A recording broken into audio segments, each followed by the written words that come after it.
Good morning and afternoon, everyone. My name's Christina McHale, and thank you for participating in today's 1686th Justice Clearinghouse webinar. During today's webinar, we'll be discussing writing effective public safety grants from need to narrative. Securing funding can feel overwhelming, but the right approach can turn your agency's needs into a clear, fundable story. So during today's webinar, we'll break down the processes into manageable, practical steps. You'll learn how to identify the right grant opportunities, craft a compelling narrative, build a compliant budget, and avoid common missteps that can weaken any proposal. You'll walk away with straightforward strategies you can use right away to strengthen your next application and increase your chance of success. Our speaker today is Karen Ziegler. Karen Ziegler brings more than 35 years of experience in criminal justice program administration management, finance, and grant management. She retired as a deputy director and chief financial officer of the Arizona Criminal Justice Commission, where she oversaw more than $50 million in federal, state, and nonprofit grants and managed Arizona's Project Safe Neighborhoods gun and gang violence prevention program. She holds a bachelor's and master's degree in public administration from Arizona State University and is a certified grant writer. Today, she provides grant management and financial consulting to state and local agencies and serves as a funding consultant for Leads Online. And speaking of, I do want to take a moment to thank our friends and partners for helping with today's webinar. Today's webinar is done in partnership with Leads Online. We truly appreciate working with organizations like Leads Online who are so committed to enhancing and growing the profession. And now, briefly, before we begin, I'd like to share with you some information about the Justice Clearinghouse. The Justice Clearinghouse is the only peer-to-peer educational program for justice professionals that emphasizes the multidisciplinary nature of an effective justice system. Through our various online trainings, our audience and subscribers begin to develop a comprehensive understanding of the justice system while breaking down its many misconceptions. Our paid members have unlimited access to over 1,600 hours of recorded webinars and are eligible to receive certificates of attendance and register for all of our upcoming live webinars. And just a few last things here I wanted to address with everybody before we get things started. First, this event is being recorded, and the formal presentation is scheduled to last about 60 minutes and will be available to subscribers on the Justice Clearinghouse website. Second, this is a listen-only event, but you can type as many questions as you have in the Zoom questions box area. We'll take as many of your questions as possible at the end of the webinar. Now, given the remote nature of webinars, our speakers can't see your body language or read your facial expressions. So do feel free to use the emojis in the react area on the Zoom toolbar to let the speaker know how you're feeling about the information they're sharing. And with that, let's turn our presentation over to our instructor for the day. Welcome back. Karen, it's all yours. Thank you very much, Chris. And I'm really happy to be here and share some of the information I have about public safety grants and grant writing in general. Excuse me. We went through the welcome and introductions. And so on this slide, we have our agenda for today. The first part is just getting started. We're going to talk about some funding opportunities, some key terms. We'll review a solicitation and talk about developing a grant team and a timeline. Then we'll get into the actual writing of the grant proposal, the different components of an application, drafting the narrative, evaluations and excuse me, sustainability, goals, objectives, and deliverables, and creating that budget. Then we'll talk about submitting the final product, checking the checklist, any attachments and disclosures, an internal review and approval process. And then lastly, we're going to talk about how the funders review your application. And so you're aware of what they're looking at and you can build that into your narrative. And then we'll have some helpful grant resources at the end. So first off, let's talk about the landscape of federal opportunities, funding opportunities and resources. So criminal justice in the new administration. The new administration has come out with priorities of policing and enforcement, technology improvements, and infrastructure. What does that mean for you applying for grants? You need to tailor your grants to their priorities. It doesn't mean you have to change your priorities. It's just when you're writing your narrative, you need to use the keywords and and identifying what your projects will do to improve the overall goals of the funders that are releasing the funding. So as administrations shift priorities, like I said, you don't have to shift your priorities. You just have to think about how you can match with the funders' goals and objectives. Right now, BJA has a banner on their website that says all of their solicitations are under review. So there really hasn't been a lot of grants released recently. But with that said, I have a feeling that once they get through that review process, then there's going to be a flood of announcements coming out. So be ready, start early, and start looking at what kind of projects that you want to submit for, and watch those grant announcements. And we'll talk a little bit about that in a minute here. So there are many different types of grants out there and opportunities. The first one that most everyone is familiar with are from the federal government. There's grants, and then there's cooperative agreements. Cooperative agreements are where the federal government actually has a partnership with the subrecipient, and they make a lot of decisions in cooperation with that subrecipient. So when you're looking at that solicitation, you need to be aware if it's a cooperative agreement, you're going to have a lot more involvement with a federal agency than if it's just a straight grant. And then we have a discretionary versus formula grants. Discretionary grants at the federal level are open to a variety of different levels of government. Formula grants are typically an allocation to all 50 states and territories where they use some kind of formula to distribute money based on population or crime data or a variety of different statistics. And that money gets sent down to a state entity. Most other types of governments can't apply for those formula grants, and that will be very specific in that solicitation. And then more recently, we've had these invitations to apply. These typically come out through BJA for the public safety grants. This is a result of what we call CDS, Congressional Delegation Spending. There's usually a pot of money that's Congress allows their congressional delegation to have to award projects in their area. And if that is successful through the appropriation process, they'll hand that project over to an agency like BJA to manage for them. And then what BJA does is put it through their regular grant process, but you have to have an invitation to apply for that. So we've seen that a lot more recently than in the past. Then we have the state government grants. The state administrating agency, those are state agencies that have been designated by the federal government for those formula grant pass-throughs. So the money goes to the state administrating agency, and then that agency does their solicitation to their local partners. There's other state agencies that give grants that aren't SAAs, but typically, we look at the SAA. The agency I came from, the Arizona Criminal Justice Commission, was the SAA for Arizona for all the public safety grants. Then we have other government grants. Cities and towns can give grants directly to their, local agencies. And tribes give grants. There's a lot of gaming compacts that have a component in it that the tribes will give grants to public safety agencies. And then we have foundations and private funders and corporate grants. A lot of big corporations give grants. Walmart gives grants. Here in Arizona, we have Discount Tire that gives a lot of grants to public safety agencies. So, go ahead and look at all the different sources of grants, and you don't have to just rely on the federal government for grants.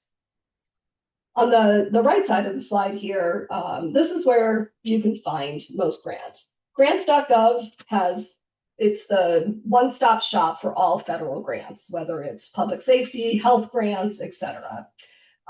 You can put filters in, you can sign up for a list serve that, they'll send you grants when they're opened. The U.S. Department of Justice, BJA, also has very specific grants that are under their purview. And as I mentioned, the SAAs. This link here is to OJP, Office of Justice Programs at the federal level, but they identify the SAA in each one of the states. And so you can search for your state and then find out who the SAA is and reach out to them directly. There are also some other organizations like Police One that has a grant center, and UNA Grants, which is it's a grant system that has a listserv of all different kinds of grants available. And there's some foundation websites as well. This last note down here at the bottom, think outside the box. This is an example I like to use is like, look at public health grants to support gun crime reduction strategies. The US Surgeon General declared that gun violence is a public health crisis. So there may be opportunities in the public health environment that could help support your initiative. You may have to partner with a local hospital or another health organization, but broaden your scope to see if there's other funding opportunities available. So this is an audience poll here. How would you categorize yourself as a grant writer?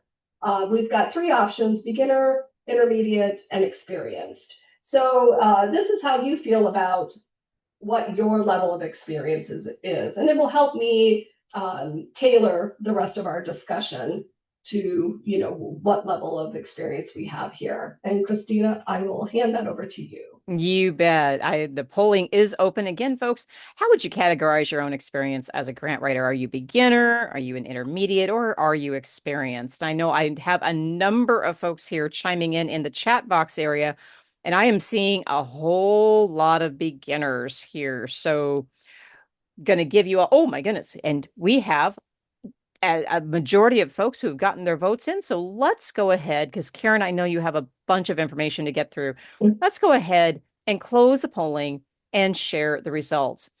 And, this is consistent with what we saw in the chat box area. 85% of the audience said they are beginners. 13% said they're intermediate, and 2% said that they are experienced. Karen, is that what you're finding across the industry these days, that there's been a changing of the guard and that we have more beginners than we have experienced people now out there? Yes, I believe so, Christina. And a lot of times organizations can't hire experienced grant writers. They're just costly. Sure. And so it gets assigned to somebody that has multiple hats to wear. And then, oh, by the way, here, write this grant as well. Right. That is good information to know. And I will keep that in mind as we go through, the rest of the presentation. Okay. Next slide here. So I just wanted to touch on a couple key terms. When I talk about solicitation, some people will hear that the words RFP, request for proposal, or RFGA, which is request for grant application, or notice of funding opportunity, or NOFO. These are all terms that are all interchangeable. Like an application is the same thing as a proposal, the same thing as a funding request. And a grant is a funded project or a notice of award. So I'll use some of these terms interchangeably, but wanted to give you just an idea of some of these key terms. So why do we seek grant funding? What we're doing, we're trying to solve a problem that we have, or we're trying to expand a successful program. Grants should be used for planning efforts, pilot projects, research and evaluation, staff augmentation, sometimes to purchase equipment. Generally, grants are not used for general agency operations, overhead, and never used for lobbying and political activities. So one of the things I always say is your problem isn't that I need equipment. Your problem is something broader. So take a look at what those funders are advertising and right to the bigger, broader picture, not just I need more staff or I need to purchase equipment. So let's go ahead and get started. And we talked about the NOFO and the solicitation. So when we review a solicitation, we want to first look at eligibility. Who can apply? We talked earlier about that those formula grants in the SAA. So if you look at something that says you have to be a state administering agency, you're not eligible to apply. So don't waste your time, on that. Also, to be eligible, you have to have a SAM.gov registration, and for the BJA grants, you have to be registered in Just Grants. So make sure that you have those registrations completed ahead of time. I know for like SAM.gov, it could take weeks for that registration process to go through, especially if it's a new registration. So you don't have to wait until something is open. So I would verify that you do have a SAM.gov registration, and if not, get started now. And so you're ready when that is opened up, when the grant's opened. And then the program purpose. Look at the funding agency's mission. As I talked a little bit about what the federal government or state governments, they give grants out to further their program purpose. So they're asking you to help them achieve their mission. So if you think about it in those aspects, it will help you write your narrative that ties with that program purpose. And then look at collaboration requirements. Are there multiple agencies that are required to participate? Are you required to have a research partner? Make sure you understand who those partners need to be in that process. And then identify any match or cost sharing requirements. Sometimes if you're a county, local government, you may need to get board or council approval before you can submit a grant that has a cost sharing requirement. Also take a look at the scoring criteria. Where are the points allocated? This will help you focus your attention on the most important aspects of that narrative, especially if you're in a crunch when the budget's worth 10 points, but the problem statement's worth 30. You need to make sure that that problem statement is sound because that's going to be where most of the points are allocated. And then also terms and conditions. This is a really boring part of the solicitation, but it's very important because it's going to have the requirements of that applicant or that award.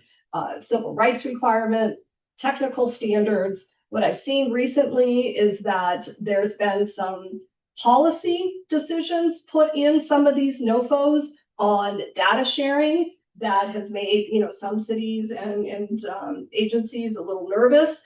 So make sure that you read through all those terms and conditions and understand what you're signing up for if you get that award. And then page limitations and formatting. Little things matter. If they say 20-page maximum, you have to keep within 20-page maximum. They'll probably say 12-point font, 1-inch margins. So you can't reduce the font or expand the margins because that could just eliminate your application because you didn't meet that minimum requirement. And the most important thing is the due date. Obviously, make sure that you plan, for that due date. So I'm going to show you a quick solicitation here. Let's see.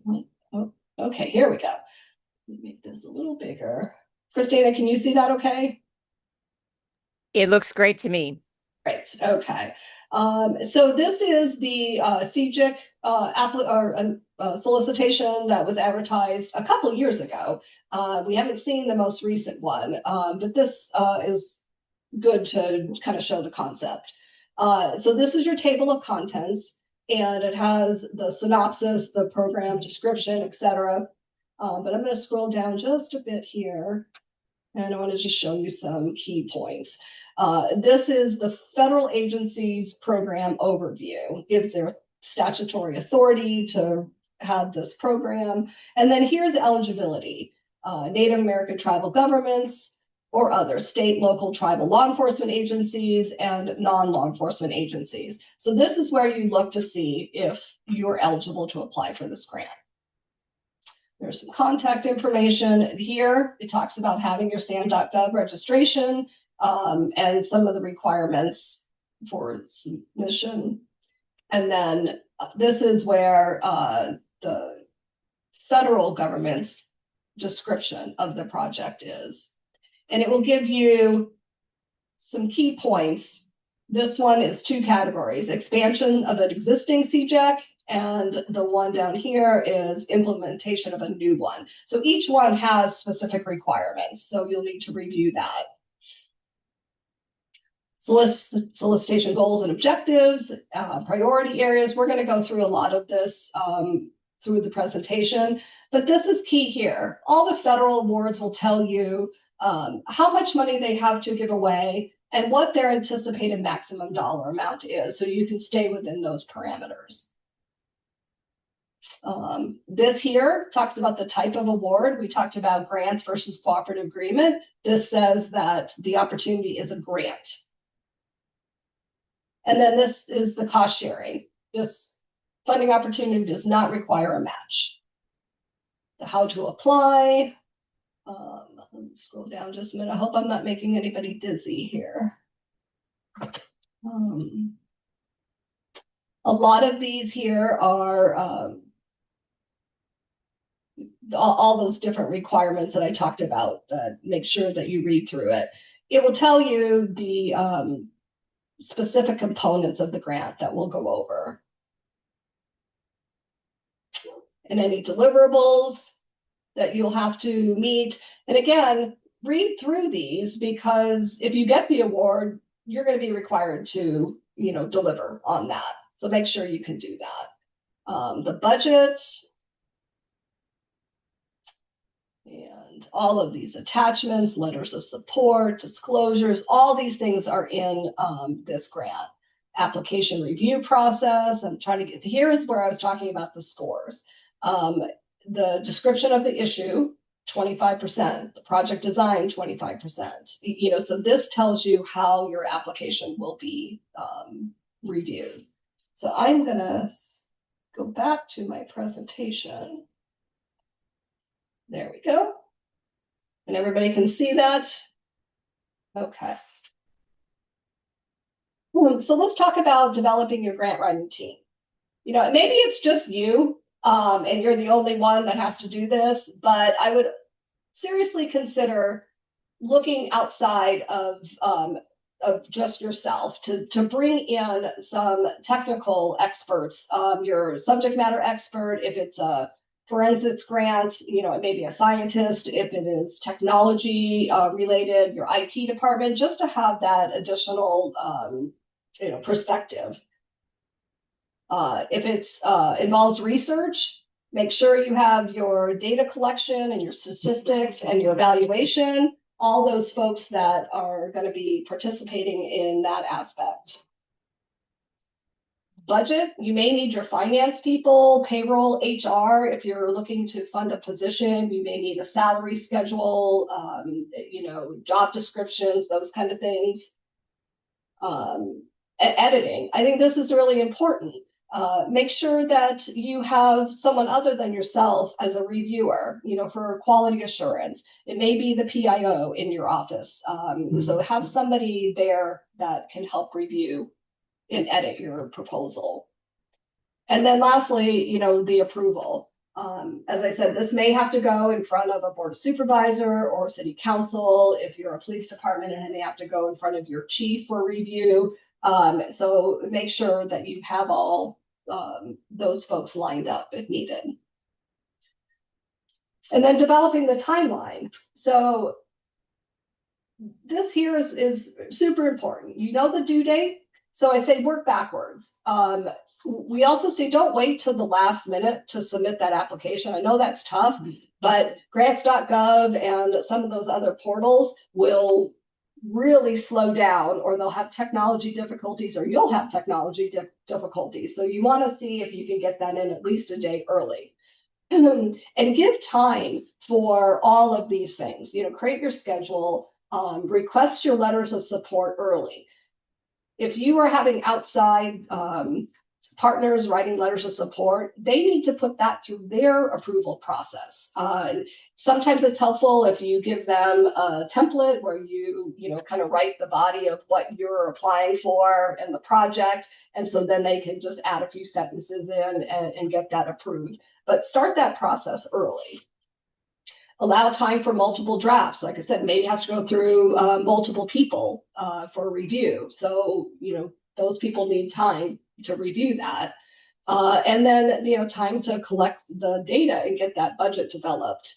And check and recheck your work. We'll talk a little bit more about that, but it's really important that you have that timeline developed. So here's our next audience poll.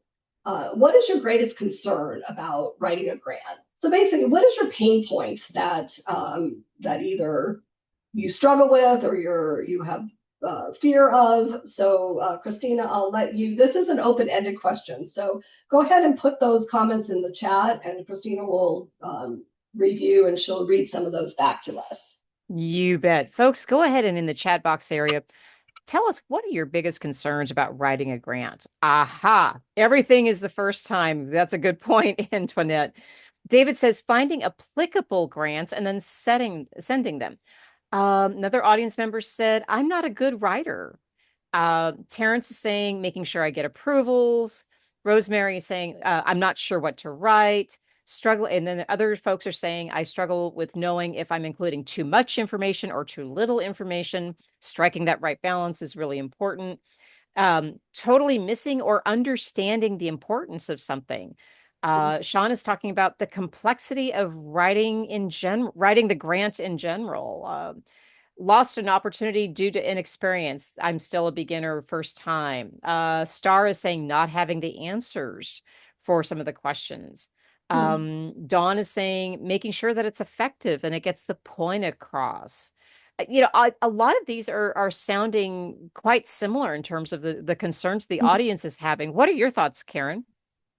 I think those are very valid concerns, and I think we'll be able to address some of these concerns in the presentation, and then so we'll have some opportunity at the end for some additional questions.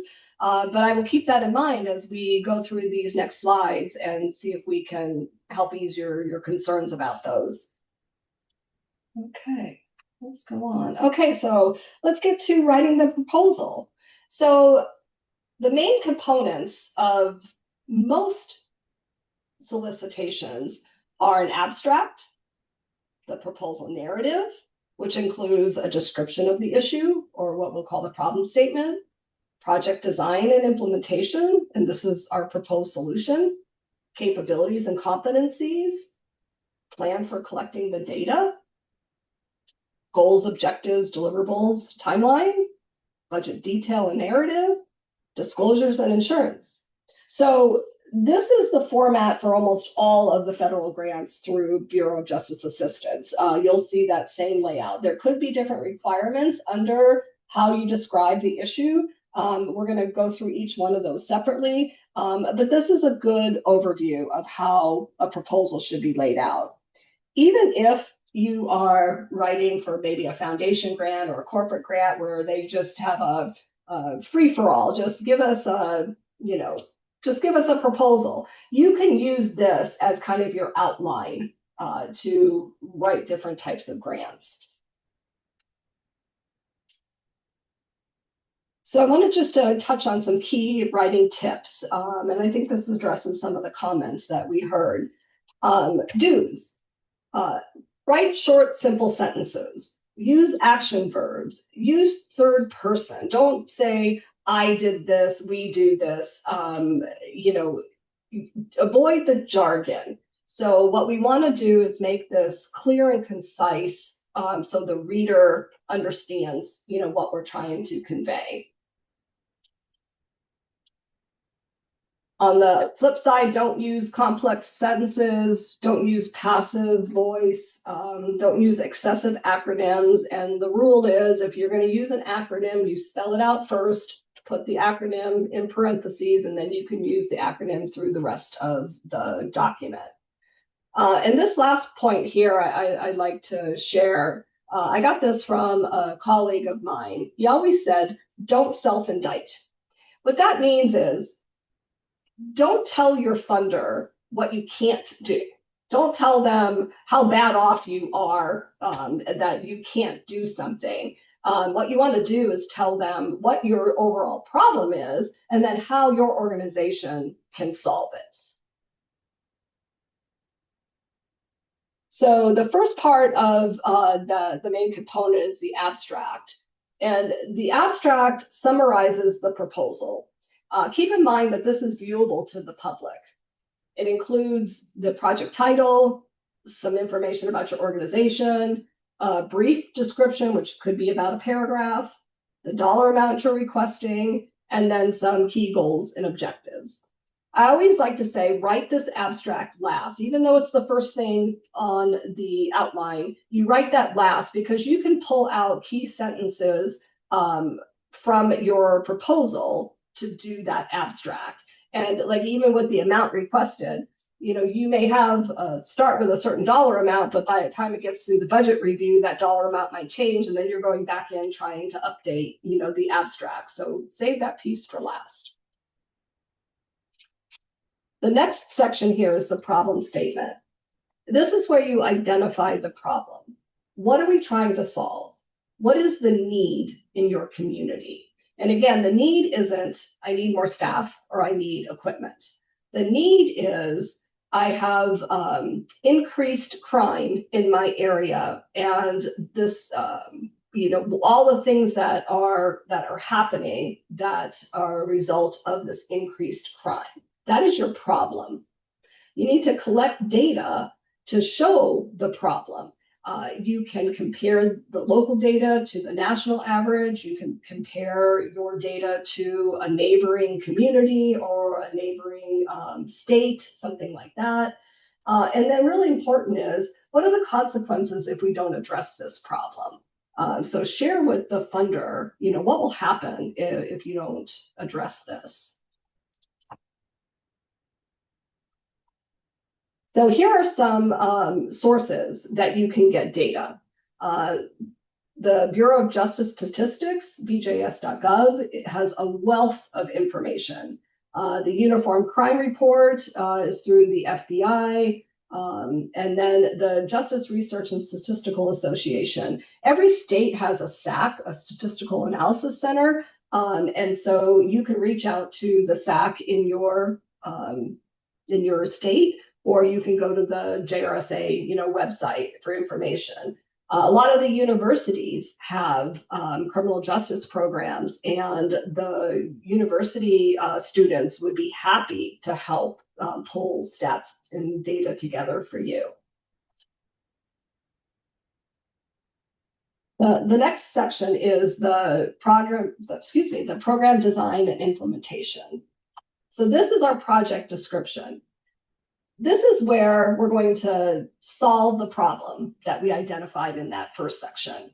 And so the problem statement, we don't want to start talking about how we're going to solve it. That's just the problem. Put the ugly there. And then this section is where we're going to say, okay, we've identified the problem, and this is what we want to do, to solve it. This is the what, when, where, how we're going to do that. Where is it going to take place? Who are the key personnel involved? When is this going to happen? We have to develop a project timeline.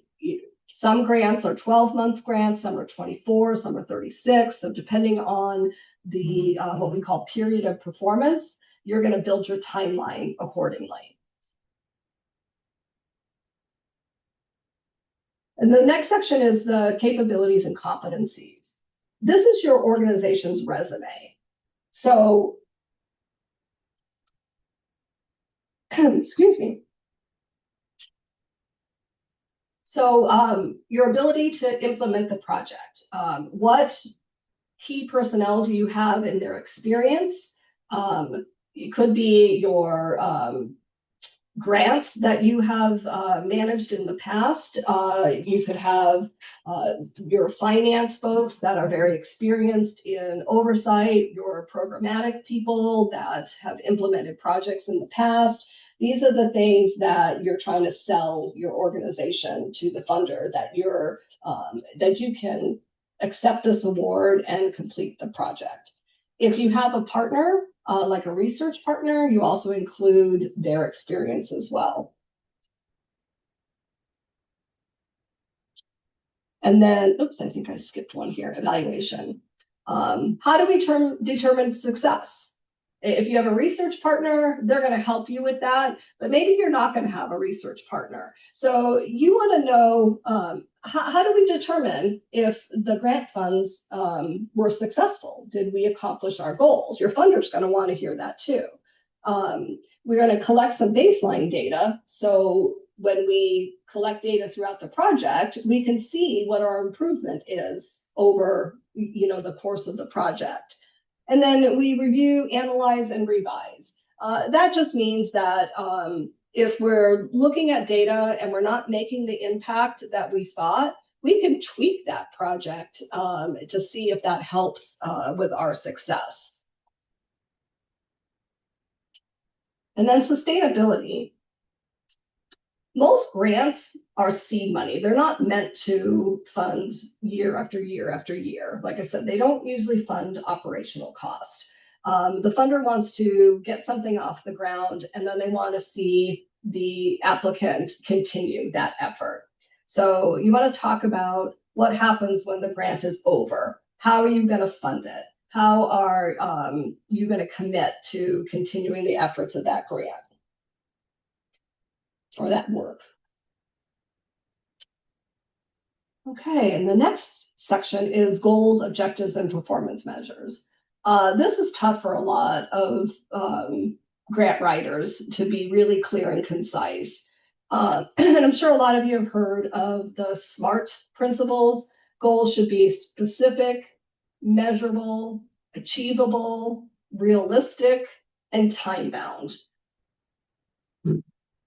And I like this format here, or this graphic. The goals are the broad purpose area. It's broader, it's up to the top. Objectives, well, that describes the who will do how much of what and when. And then the performance measures are the quantifiable indicators used to assess how well we did in achieving our objectives. So this is an example goal for like a CJIC program. The goal is overarching: enhance public safety by reducing gun crime and gang violence through a research-driven, intelligence-led, and strategic problem-solving approach by implementing a NIBIN program in the state. The objective is to increase NIBIN hits and investigative leads, reduce firearm evidence processing time, and improve clearance rates for gun-related crimes. You can also include some percentages here if you want. Increase NIBIN hits and investigative leads by X%, if you want to be real specific. And then the performance measure is the actual data that you're collecting, the percentage of firearms entered into NIBIN within 48 hours, because then we can see if we're successful in what we're trying to accomplish.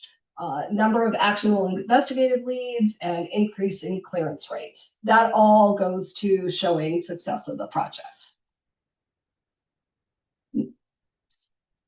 If you're applying for a BJA grant, in the Just Grant system, the goals and a lot of the objectives are already preloaded for you. And so when you get into that system, you're going to select a goal in a drop-down, and then you'll select an objective or write an objective specific to that goal. And then the performance measure for you, to measure throughout the performance. That's not true with all of the, different funders, but BJA has those built into their Just Grant system. The budget, detail, and narrative. This scares a lot of folks, but it doesn't have to be too difficult, especially if you can look to one of your finance partners, for assistance. Budget categories are pretty straightforward. There's personnel and fringe, travel could be in and out of state, supplies, equipment, consultant and contracts, other, which is, rent and other miscellaneous, indirect cost. Not all of the grants will have that same category, but it's going to be pretty close. When you go into the Just Grant system, it's going to be a template for you to fill out, and you'll put the position, the salary, the percent of time, and it will do the calculation for you. For like travel, it's going to ask you for maybe out-of-state travel, do you have to attend a national training? And so you'll estimate where you're going to go, what the airfare and the meals and the lodging. So you'll put all of that detail in the template. Supplies, it's going to want you to list the specific supplies. Like if you're applying for a forensics grant, if you need lab equipment, it's going to say, X amount of widgets at such and such a cost. And then equipment, the same thing. One of the things about equipment, most equipment is going to require a competitive procurement unless you have a sole source agreement. But those sole source agreements have to be approved by the federal government before they'll award that. Same with consultants. Consultants have to be competitively procured unless they're on a contract, and they have to meet the certain threshold or limitation of cost per hour. Indirect cost could be a whole nother presentation, but I'll just say that if your agency has an approved indirect cost, you can put that in the application as well. And then allowable and prohibited cost. Make sure you understand what you can and can't buy with grant funds. The Code of Federal Regulations, I think we'll touch on that in another slide here, will give you an idea of what would be eligible or not eligible. The solicitation would address any ineligible expenses as well. Make sure that your budget ties directly to the project description. If you're writing your program design, your project design to fund 2 technicians to process firearm data, make sure that 2 technicians are listed in the budget. Because they will tie the narrative to that budget to make sure. If you need to go to that national conference, make sure that that's written into the narrative as well. We talked a little bit about match in kind versus cash. A cash match is actual hard dollars that are going to be put toward the program. Some matches are 10%, some are 25%. In kind match is where you will, if you have personnel that's not funded through the grant, but actually working on the project, you could use a portion of their salary or a portion of the rent of a building that's paid from another source, but it's housing your project. Those are types of things that we use an in-kind match. And like I said, make sure that your budget narrative clearly describes your proposed cost. And don't skimp on the budget narrative. This is where you explain your cost and why you need them.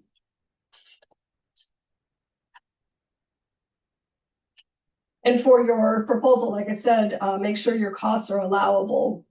The federal government uses the term allowable, allocable, reasonable, and necessary.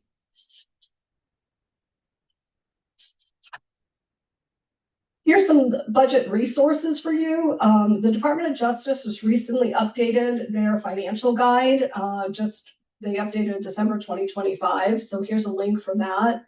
The Federal Office of Management and Budget is a good resource. And as I mentioned, the Code of Federal Regulations, 2 CFR 200, governs all of the compliance over grants. And it will give you definitions and descriptions of things that are eligible and not eligible.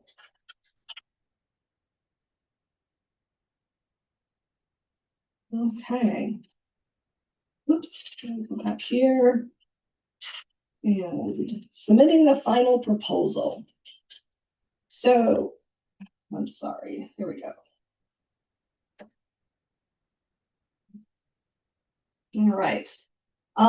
We mentioned attachments. A lot of the times the solicitation will have a list of things that you have to attach. Sometimes it's an org chart, a list of your personnel and their resumes. We looked at the letters of support or MOUs, any certifications that may be required. If you're a lab, you may have to submit a copy of the certification, a bibliography if you have that, that ties to your narrative, and any other attachments that may be required. This also could be like the disclosures for lobbying and federal compensation and things like that. So let's talk about your internal review of your proposal. So tips for review. Ensure you tell your whole story. We talked about identifying the problem, talking about how you're going to solve that problem, the resources that you're going to need to do that, your organization, how they're best suited to actually deliver on that project, those kind of things. Talked about using clear and concise language, using third person, spelling out your acronyms. Checking your spelling and grammar is huge. Nothing turns off a reviewer more than to see typos. And everybody makes them, but that's important that you take a look at that and make sure that if you have an outside reviewer, that's great, because I could read the same sentence 10 times and not see the typo because I'm looking to see what I have in my head, not what's on the paper. Make sure that all your sections tie together. Make sure that the problem design actually addresses the problem and the need that was stated, that the budget supports the activity addressed in the project design, and this evaluation shows the outcome of your efforts. And this is huge. Check your numbers. Make sure all of your numbers tie together. It sounds silly, but numbers change in your design. Maybe you're like, oh no, I forgot to put this in, but then you wrote something in the narrative. You need to go back through and make sure that it all ties together. And then use a checklist to ensure that you met all the requirements in the solicitation. So this here, to use AI or not to use. AI has become a part of our lives now. Now I'm old school. I've been around a long time. It takes me a little bit to embrace this. But there are some really good positive uses of AI. As I said on the right, don't use AI to write your complete proposal. That's just not going to work. But there are some key things that you can do. You can run the NOFO through an AI tool and have it summarize it for you. It can pick out, some key requirements, but I wouldn't depend on that because you need to read through all of that and make sure that you understand all the requirements for that grant. It could develop an outline for you to get started and organize your content. It can improve your quality of writing. Some of the folks at the beginning said that they weren't very good writers. That's okay. Get your thoughts on a piece of paper and then run it through an AI tool and say, hey, help me professionalize this. Help me write clear and concise statements. Professionalize the tone of the document. And then here, this reduced word count. We talked about the formatting and page requirements. Let's say it's a 20-page requirement and you're at 21 pages. Instead of going back through, and Christine and I were talking about this earlier, and looking at every sentence and trying to figure out what word to delete, put it through an AI tool and say, this needs to be 20 pages, and have the tool condense things or rewrite some of those sentences to get you to the proper, to the required word count. And then incorporating data to articulate the need. I would not ask AI to get you data. I would go to the sources that we identified. But once you identify those sources, you can use AI as a tool to say, I have this data. This is the problem I'm trying to solve. What is the best way to present that information? And you would be surprised at how well an AI tool can do that for you. As I said down here, AI cannot replace the human brain yet, but my husband is a huge sci-fi fan, so he says it's coming. Okay, here's a sample checklist. This came off of one of the solicitations. On the left, it's what should that application include. There's what's called an SF 424. It's on every federal grant, and it's in grants.gov. It's just the overview of the organization. It's your, what we call UEI, your unique identifier number. It will have all of that basic information on it. If you have the requirement for intergovernmental review, this is mostly at a state level. Some states are required to have some kind of review process, either through their governor's office or another organization before they submit a grant. Make sure you have your project abstract, your narrative, your budget detail worksheet, your budget narrative. If there's an indirect cost rate agreement, you may have to attach that.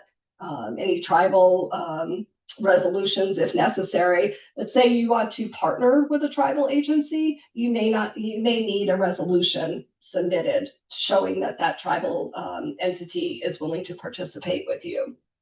The financial management and system of internal controls, that's going to be a questionnaire in the portal that you're going to have to fill out. And you may need one of your finance people to help you, complete that. Make sure that you're up to date on your organization's audits, because that will be a component. And then disclosures, as we discussed, lobbying activities and all that. And then the next slide here is just additional attachments. Applicant disclosure of pending applications. Let's say you have 3 proposals for the same equipment into different federal agencies. They're going to want you to disclose that. And then if you have a research partner, there may be, a form for that. Disclosures of process related to executive compensation. We talked a little bit about that. There's some requirements that you have to stay with below a certain level for executive compensation. Project timeline and task plan, job descriptions and resumes, letters of support, letter of certification, as we talked about, and request and justification for employee compensation. That's kind of tied to this other, disclosure. But if you need a waiver, there's a form for that.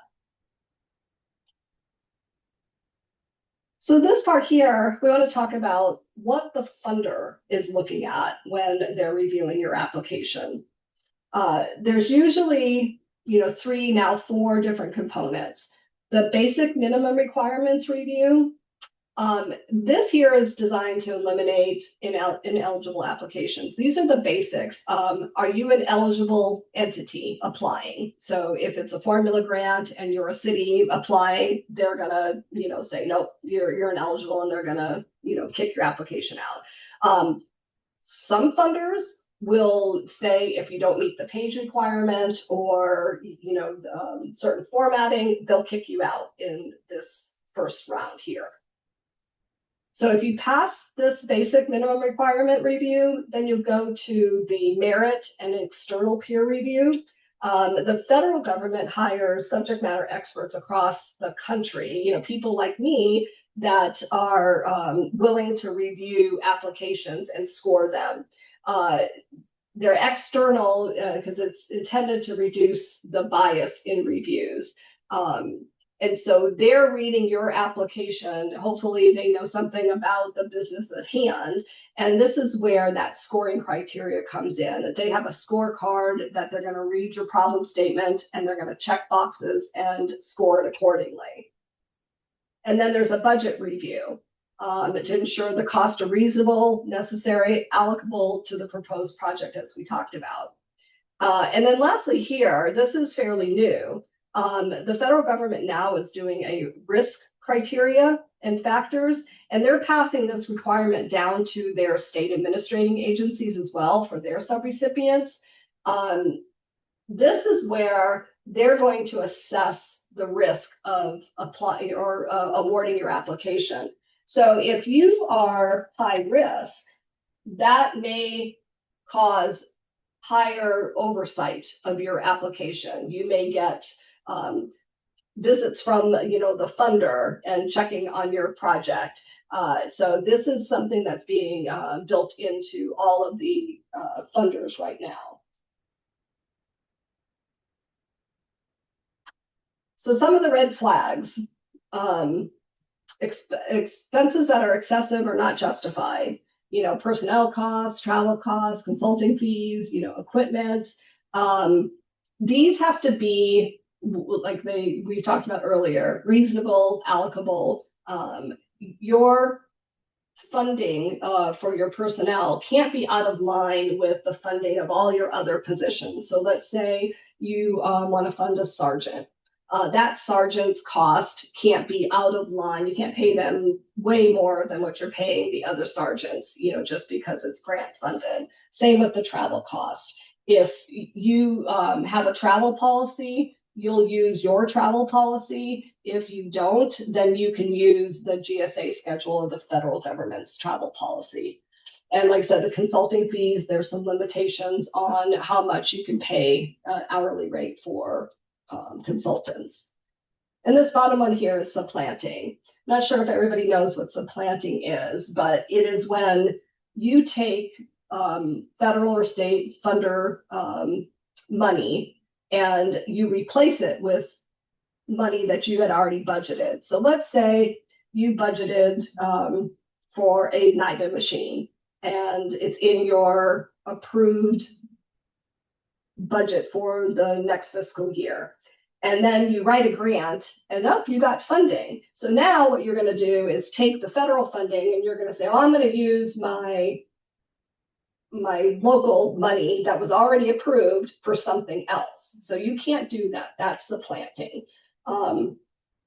That's only when it's already approved by your agency. So just because you want to do it doesn't mean that it's already approved. So supplanting is, like I said, I could probably do a whole webinar just on supplanting.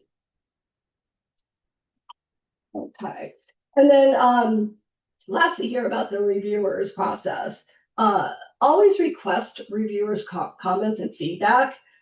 Most federal and state agencies will provide the actual written comments, maybe not the scores, but they'll provide the written comments on your application. So you can see where your strengths and weaknesses are, and that will help you improve your application for the next round. Or you can request a one-on-one call with the funding agency's program advisor and talk to them about why you weren't successful. It may be just that it was a highly competitive solicitation and your application was great. It's just that, they had to cut the list off at some point. So it's good to know kind of where you stand with that application. And then here's some resources. We talked a lot about Bureau of Justice Assistance. There's the National Institute of Justice Crime Solutions website, and then the National Criminal Justice Association, NCJA.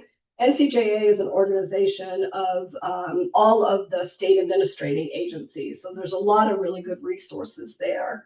And then if you're interested in, the Crime Gun Intelligence Centers, they have a whole website devoted to, CJICs. And then our wonderful partners here today, Justice Clearinghouse, has a lot of good information on their website. And with that, I think we are right at the top of the hour, Christina. You did great. Good job sticking the landing. Thank you so much for such a practical and informative presentation. I really appreciate how you walked us through from beginning to end, identifying a true need all the way through the process, building a strong data supported narrative, a budget that makes sense and tells the whole story. But the most important thing I think you talked about, and I love those emojis, keep them coming, folks. One of the things I think often gets underestimated is how much time it takes to get from beginning to end and to back in extra time, because you may need a couple extra time to get those letters of support from your state or local representatives or from your senators. It does take time. Your priority is not necessarily theirs. And so I really appreciated how you walk through everything, sharing practical tips that will help absolutely everybody as they begin their processes of grants here in the not so distant future. So thank you again for doing this. We really appreciate it. And folks, if you're like me and you like this webinar, then do be sure to check out our whole lineup of webinars on our law enforcement feature page, where you'll find more of our great upcoming webinars, including our next webinar with Leads Online. So do join us right back here on April 22nd, when we'll be talking about how to turn NIBIN into action, how CJIS can connect research, policy, and practice to reduce gun crime. So if you're interested in that or any of our other related webinars, then all you need to do is go to the justiceclearinghouse.com website, go to the navigation button called webinars, and then scroll through the list of upcoming webinars. Folks, we have a slew of really great topics and webinars this year. I really can't overstate that. Check those out. We'd love to have you join us. Karen, speaking of slews, my goodness, I have got a slew of questions for you here. Are you ready to get through some questions with us? Let's do it. Fantastic. Okay. So kicking things off, Terrence asked about Illinois specific resources. Now, getting beyond just that one state, more broadly, can you talk about how agencies can find grant opportunities or funding resources specific or relevant to their own state or local area? That's a great question. And I would start with the state administrating agency. Illinois has the Criminal Justice Association. Trying to remember the acronym for that. But just like in Arizona, all of the federal grants that are formula go through that organization, and they'll be able to help you look at the grants and the programs that they support. Again, there could be other agencies, tribal, county, or cities that have grant opportunities. And so, just going to those organizations' websites and, search for grant opportunities, may be able to identify some additional ones that aren't quite the normal path that we see. Fantastic. Thank you.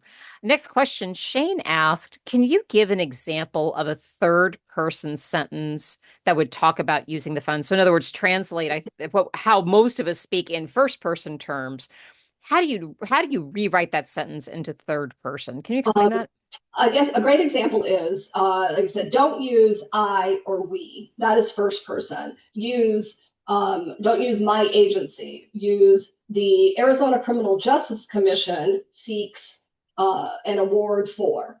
And so instead of saying I seek an award for. Perfect. Thank you.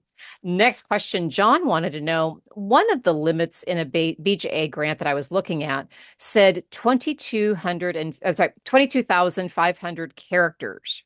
Mm-hmm. Do characters normally include spaces or not? I think that's dependent on the software that they're using, but typically it does include the spaces. Christina, does or does not? It does. It and does. I ask you your opinion when you look at characters, but I've typically seen that it does include the spaces. I in my experience, same, but again, everybody's platforms are just a little different. So I would agree. Okay, yeah. Fantastic. So a key point there, though, is I'm old school and I like the double space, and I've had to train myself not to use the double space. But what I do is I'll put my document through search, and I'll search for double spaces, and I'll replace it with a single space. It's a great way to shrink out those extra characters. I completely agree. Okay, perfect. Next question. John asked, I'm sorry. Marianne asked, do we get a sam.gov account under our law enforcement agency or through the county in which we work? Good question. You can do either, but I recommend that you use your entity sam.gov registration. That way, it's all under one roof. Because if you're a county sheriff department, you're not independent from the county. They look at you as one government. So you're a department in that government. But sam.gov will accept a separate registration from you. I have seen that in the past. Got it. Thank you. Kenitra was asking, how do you deal with grant justifications? I'm not sure. Can we get a little bit of clarification? Is there a source that could assist with that? How do you do grant justifications? Can we ask? Kenitra, can you add in a little bit more detail? We'll go on to the next question, but Kenitra, can you go ahead and add a little bit more detail in the chat box area? And we'll take another question while we're waiting for Kenitra to get back to us. How's that?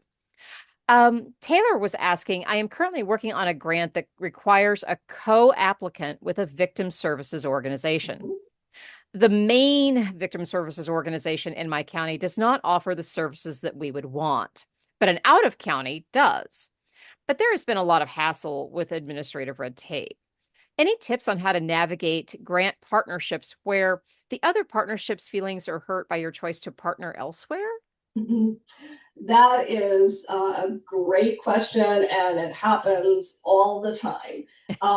So if your county victim services organization doesn't provide those services, maybe that's an opportunity to write those services into the grant. So that could be, one way to partner with them. The other is, share the love. So maybe you're going to partner with this one organization, but you find another way to partner with the organization that you didn't choose this time. But it's just a very delicate balance. I would question if you're asking another county or neighboring county, are they going to be providing services that are going to take away from the organization that that have in your county? That may get a little messy. So again, I think my first suggestion would be, how do we get that organization on board and have them provide the services that are needed? And write a grant for it. Exactly. One of our audience members asked, when the grant talks about staffing, what do we include or do about the budgeting portion in addition to the salary? So when they talk about staffing and the costs of staffing, what all do you include? Good question. So obviously the person's salary and their employee-related expenses or fringe benefits, that includes their costs for their health care, any retirement, workers' compensation, the FICA, Medicare, portion that is charged to the organization. It also can include, if it's a new staff, then you may need to outfit them coming in. They may need a new computer. They may need a uniform. There's whatever types of things that you need to start up that new personnel. That is a great point. That is a really good point. Next question. One of our audience members asked, how do we honestly evaluate if our application really is competitive? And that's a really tough question because you're so close to this grant. You've spent so much time writing it. How do you honestly and objectively look at it and say, yeah, we've got a fighting chance here? Well, that's very difficult. As I said in one of the later slides there, it could be that your application is top notch. It's just there was a dozen other ones that were at the same level, and the funder had to pick which one furthered the funder's goals and objectives. That's why I say always key to go back to what is your funder trying to accomplish and how are you going to help them do that? It could just be regional. Maybe there's a gap in some services in a particular region. Your application was great, but they're trying to fill a gap in this other region. So that's why asking for the reviewer comments at the end is really helpful, because if you scored great, then it probably wasn't a weak application. It was just very competitive. And if you didn't score so great, then you can use that feedback to improve your application. Got it. Thank you. Folks, I'm going to try to squeeze in just a couple more questions here. One of our audience members asked, we are in California and interested in applying for the OVC fiscal year 25 ECM Task Force to Combat Human Trafficking grant. As a sanctuary area, we are concerned with the language at the bottom of page 12, which talks about unallowable use of funds, specifically around federal immigration. What are your thoughts for organizations that are finding themselves in this situation where they want to apply for a grant, but there may be other local politics involved? That is a very real issue today. And that's when we talked earlier about reading the requirements in the solicitation to make sure that you understand what's going to be required. Because the minute you accept that award, you are agreeing to all the terms and conditions. And, like I said, administrations change, priorities change. That particular case, I would definitely get your legal advice to help you understand what you're going to have to produce. And, it could be that you're just not eligible because you can't meet those requirements. Right. Sometimes it would be better to be cautious about applying for a grant where you may not be able to live with the consequences or the downstream requirements of that grant. So no, you're absolutely right. Think it through. Definitely think it through. It looks like Kenitra has replied here. Karen, she's saying, I am currently helping assist on a grant for the Sheriff's Department, and a 2-page grant justification question is required to be filled out. I'm unsure to how answer certain questions due to it being related to law enforcement. I'm not sure if that's enough information for you to be able to. Yeah, and I'm not sure I quite understand what we're trying to justify. Right. And, my contact information is on the bottom of that slide, now available to 747 people. But I'm happy if you want to send me an email and I'm happy to take a call and just talk through that if you'd like. Perfect. One last thing here before we go. You mentioned that grants are often startup funding rather than long-term funding. So what are some realistic ways here as we wrap things up? What are some realistic ways that agencies can continue to support a program after that grant period ends? And so how do you plan for the ending or that sunsetting of those funds going away? How do you start with that end in mind? That's great. A great question here. We're talking about sustainability. Right. What are you going to do when that period of performance is over?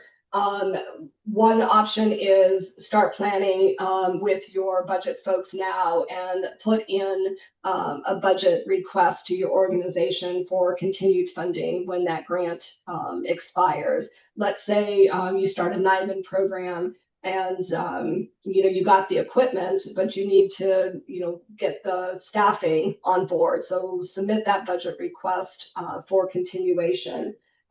Maybe if you have a NIBIN machine and you're going to allow outside organizations to use that machine, there could be a fee structure through an MOE or MOU that you could charge agencies if your staff is the one that's producing that helps support the ongoing effort. So things like that.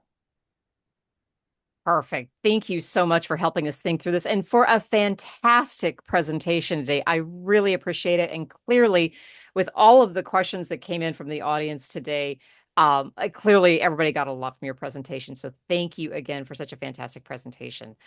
And folks, be sure to join us right back here tomorrow when we'll be talking about wellness visits for first responders. So do be sure to join us or have somebody from your organization or agency join us if you can. And with that, this concludes today's Justice Clearing. Oh, and all the emojis. Uh, Karen, see, there's the proof. There's the virtual applause. Thank you oh, so much, everybody. thank you. I really, I'm happy I was able to present this information. I hope you all got some tips and tricks out of this, and hopefully we'll see you again. Exactly. And with that, this concludes today's Justice Clearinghouse webinar. Have a super rest of your day, everybody. We'll see you right back here tomorrow. Bye now. Bye.